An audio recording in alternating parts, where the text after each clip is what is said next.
இனிமேல் கேட்காதீங்க விஷால் சார், ஏதாவது ஒரு ஆர்டர் போடுங்க. எல்லாத்துக்கும் போராடி தான் ஜெயிக்கணும்னு இருக்குது. சினிமா கூட அப்படி போராடணும். நம்மள எல்லாருமே நல்லா தான் பண்ணுறாங்க. ஒரு 4 பேர் முடிச்சுட்டு வந்து அந்த 5 நிமிஷத்தில் உட்காந்து பேச ஆரம்பிக்கிறாங்க சார். அவங்க சூப்பர் ஸ்டார் ரஜினிகாந்த் சார் ஒரே ஒரு அறிக்கை விடுறாரு, ஜல்லிக்கட்டு மாதிரி ஒரு இடத்துல உட்காருங்க, நாங்கள்லாம் வந்து உட்கார ஜெயிச்சு காமிச்சிடலாம் ஈஸியாக. கேமரா முன்னாடி நிற்கும் போது நான் தான் சூப்பர் ஸ்டார்னு நினச்சி நடிக்கணுமா? முந்தானத்து எனக்கு ரொம்ப வலிச்சுது அதெல்லாம் பார்க்கும்போது.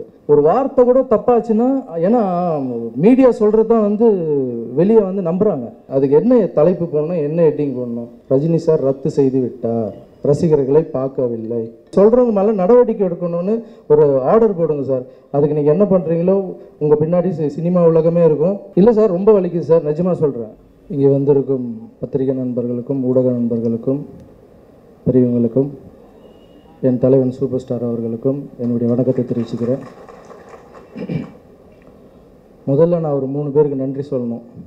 இந்த கேட்டு உள்ளே வர்றதுக்கு எனக்கு தகுதி இருக்கா இல்லையான்னு எனக்கு தெரியாது. இந்த வீட்டு ஃபங்க்ஷனில் ஒரு மேடையில் உட்காந்துட்ருக்கேன், அதுக்கு 3 பேருக்கு நான் நன்றி சொல்லணும். என்னை வளர்த்து எடுத்து இந்த இடத்துல நிற்க வச்சு என்னை தாய்க்கு என்னுடைய நன்றி தெரிவிச்சுக்கிறேன். அதுக்கப்புறம் என்னை ஃபீல்டு கூப்பிட்டு வந்த சூப்பர் சுப்ராய மாஸ்டர், என்னுடைய சூப்பர் ஸ்டார் ரஜினிகாந்த் அவர்களுக்கு என்னுடைய தேங்க்ஸ் சொல்லிக்கிறேன். ஏன்னா இவங்க ஹெல்ப் பண்ணலாம் நான் இப்போ இந்த மேடையில் இந்த குடும்பத்தில் வந்து உட்காந்து ஒரு ஃபங்க்ஷனில் கலந்துக்கிட்டு அந்த பேசுகிற வாய்ப்பே எனக்கு கிடச்சிருக்காது.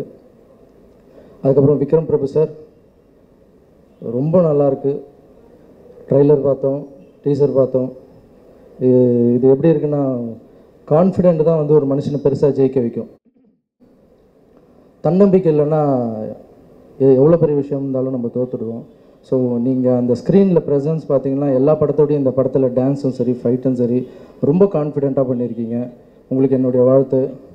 எல்லாம் சொல்லுவாங்க, பெரியவங்க சொல்லுவாங்க, கேமராவுக்கு முன்னாடி போய் நிற்கும்போது எல்லார் ஹீரோவும் என் கால் கீழே, எல்லாத்துமே வேஸ்ட்டு, நான் தான் நம்பர் 1 நினச்சிக்கிட்டு நடிக்கணுமா?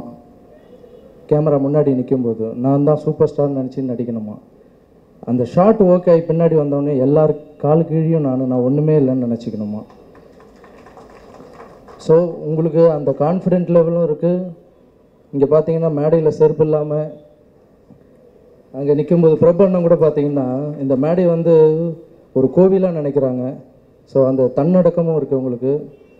வாழ்த்துக்கள். இந்த ஹோல் டீமுக்கு என்னுடைய நன்றியை தெரிவிச்சுக்கிறேன். இந்த ஹோல் டீமுக்கு என்னுடைய வாழ்த்தையும் தெரிவிச்சுக்கிறேன்.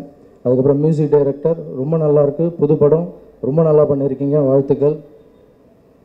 பிரபண்ணா ரொம்ப தேங்க்ஸ்ண்ணா, இந்த மேடையில் என்னையும் வர வச்சதுக்கு ரொம்ப தேங்க்ஸ்ண்ணா. அதுக்கப்புறம் விஷால் சார் சொன்ன மாதிரி ஒரு படத்துக்கு வந்து 3 நாளைக்கு அப்புறம் நீங்கள் விமர்சனம் சொல்லுங்கள் அப்படின்னு சொல்கிறாரு. இனிமேல் கேட்காதீங்க விஷால் சார், ஏதாவது ஒரு ஆர்டர் போடுங்க. ஏன்னா இந்த 4 பேர் எல்லாரையும் நாங்கள் சொல்லலை, எல்லாருமே நல்லா தான் பண்ணுறாங்க. ஒரு 4 பேர் முடிச்சுட்டு வந்து அந்த 5 நிமிஷத்தில் உட்காந்து பேச ஆரம்பிக்கிறாங்க சார் அவங்க. ஸோ இது வந்து நிறைய தடவை சொல்லி பார்த்துட்டோம், தயவு செஞ்சு இதை பண்ணி கொடுங்க, கொஞ்சம் ஹெல்ப் பண்ணுங்கன்னு சொல்லி ஏதாவது ஒரு ஆர்டர் போடுங்க. எல்லாத்துக்கும் போராடி தான் ஜெயிக்கணும்னு இருக்குது. சினிமா கூட அப்படி போராடணும். நம்மள ஜல்லிக்கட்டு மாதிரி ஒரு இடத்துல உட்காருங்க, நாங்கள்லாம் வந்து உட்கார ஜெயிச்சு காமிச்சிடலாம் ஈஸியாக. இல்லை சார் ரொம்ப வலிக்குது சார், நிஜமாக சொல்கிறேன். ஒரு வார்த்தை கூட தப்பாச்சுன்னா, ஏன்னா மீடியா சொல்கிறது தான் வந்து வெளியே வந்து நம்புகிறாங்க. ஒரு கிராமத்தில் இருக்கவங்க என்ன நம்புகிறாங்க, ஓ இது வந்து சொல்கிறாங்க, மீடியாவில் சொல்கிறாங்க, எஸ் கரெக்டுன்னு அப்படி நம்புகிறாங்க. ஒன்றும் இல்லைங்க, சூப்பர் ஸ்டார் ரஜினிகாந்த் சார் ஒரே ஒரு அறிக்கை விடுறாரு. முந்தானத்து எனக்கு ரொம்ப வலிச்சுது அதெல்லாம் பார்க்கும்போது. அண்ணன் வந்து ஒரு மீட்டிங் அரேஞ்ச் பண்ணியிருந்தார், ரசிகரெல்லாம் மீட் பண்ணணும்னு சொல்லி. எல்லோரும் தனித்தனியாக மீட் பண்ணணும்னு ஆசை, ரசிகர்கள் எல்லாருக்கும் தனித்தனியாக மீட் பண்ணணும்னு ஆசை. அதெல்லாம் அவர் என்ன சொல்கிறாரு, வாய்ஸ் மெசேஜே கொடுக்குறாரு, அவர் பேசி அனுப்புகிறாரு. இப்போது எல்லோரும் தனித்தனியாக நம்மளால் மீட் பண்ண முடியாது, கூடிய சீக்கிரமாக நான் எல்லாரையும் கூப்பிட்றேன் அப்படின்னு. அதுக்கு என்ன தலைப்பு போடணும், என்ன ஹெட்டிங் போடணும்? இப்போ இல்லை ரசிகரை மீட் பண்ணுறது இன்னும் கொஞ்சம் நாளில் சொல்கிறாரு, அதானே போடணும். ரஜினி சார் ரத்து செய்து விட்டார், ரசிகர்களை பார்க்கவில்லை. ஸோ ரொம்ப கஷ்டமாக இருக்குது சார். என்னுடைய படம் ரிலீஸ் ஆகும்போது கூட நான் நிறைய பேசலை. சின்ன சின்ன படத்துக்கு கூட நீங்கள் ரிவ்யூ வந்து ரொம்ப சீக்கிரமாக சொல்லிடுறீங்க. ஸோ அதுக்கு ஒரு நடிகர் சங்கமும் சரி, தயாரிப்பாளர் சங்கமும் சீக்கிரமாக ஒரு முடிவு எடுத்து ஒரு ஆர்டர் போடுங்க. எஸ் இந்த டைம்லேருந்து இந்த டைமில் தான் நீங்கள் சொல்லணும், அப்படி சொல்கிறவங்க மேலே நடவடிக்கை எடுக்கணும்னு ஒரு ஆர்டர் போடுங்க சார். அதுக்கு நீங்கள் என்ன பண்ணுறீங்களோ உங்கள் பின்னாடி சினிமா உலகமே இருக்கும். எல்லாத்துக்கும் நம்ம உதவி செய்கிறோம், நம்ம சினிமாவை கூட காப்பாற்றுங்க Vishal sir. Thank you very much இந்த வாய்ப்பை கொடுத்ததுக்கு நன்றி.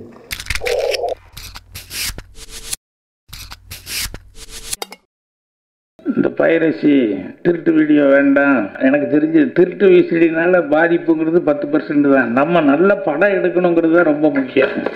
ஏன்னா இப்போ மாநகரம்னு ஒரு படம் ஓடிட்டு இருந்தது, இதுக்கு முன்னாலேயும் ஒரு படம், இப்போ இந்த 8 தோட்டாக்கள்னு ஒரு படத்தை பற்றி பேசிட்டு இருக்காங்க. பெரிய ஆர்டிஸ்டுகள் எல்லாம் வச்சு அவங்க எடுக்கல, கதையை நம்பி நல்ல படமா எடுக்கணும்னு சொல்லி எடுத்ததுனால இந்த அளவுக்கு வந்து, ஏன்னா நல்ல படம் அப்படின்னு சொன்னோம்னா எப்படி இருந்தாலும் டாக்கு வந்துடும். இப்போ புது அணி வந்திருக்கு ப்ரொடியூசர்ஸ் கவுன்சில்ல, உங்களையெல்லாம் ரொம்ப பிடிச்சி போய் ஓட்டு போட்டதா தயவுசெய்து நினைக்க வேண்டாம். அதாவது பாகிஸ்தான்காரன் என்னைக்காவது ஒரு நாளைக்கு தான் சண்டைக்கு வருவான், அதுல வர டேமேஜ் ரொம்ப கம்மி தான். ஆனா லோக்கல் பொலிட்டீஷியன் இருக்காங்களே, இந்த டேமேஜ் தான் ரொம்ப அதிகம். அவ்வளவு பிரச்சனை இருக்குது, அதனால நீங்களாவது கரையேற்றுவீங்க அப்படிங்கிற கதை ஓட்டு போட்டிருக்காங்க. விழுந்துட்டாருன்னா இன்னொரு டைரக்டர் வந்து அவரை காப்பாற்றுறதுக்கு சான்ஸ் இருக்கு. நீ எல்லாம் படம் எடுக்க வந்த, உன்னை எவன் கூப்பிட்டான் படம் எடுக்க சொல்லி, என்ன படமா எடுத்து வச்சிருக்க நீ அப்படின்னா